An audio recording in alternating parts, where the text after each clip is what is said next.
ඔයාලට කියලා දෙන්න හදන්නේ අද ගෑනු ළමයි කරනකොට ලොකු වැරද්දක් මේ කහිර පයින්නකොට මේක මගේ කහිර කියලා හිතාගෙන පයින්නවා.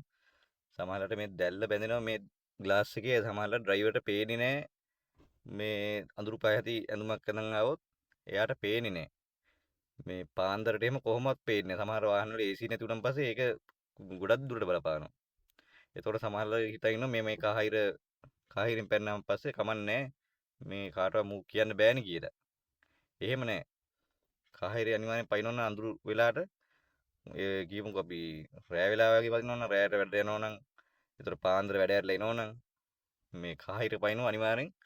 ඔයා බලන්න මෙන්න මේ වගේ ටෝච් එකක්. ටෝච් එක පොඩි ටෝච් එකක් එක ෆෝන් එකේ ටෝච් එක ගහගෙන වාහනේ එන වාහනයක් එන පැත්තට මේ ටෝච් එකක් එහෙම ගහගෙන ඉනවනම් පේනවා ඈතට. නැත්නම් අඳුරු පහ ඇති මේ ඇඳුමක් ඇඳන් ආවොත් එහෙම ඔයාව පේන්නේ නැහැ. පේන්නේ නැති වුණොත් එහෙම අනිවාර්යෙන් හැප්පෙනවා.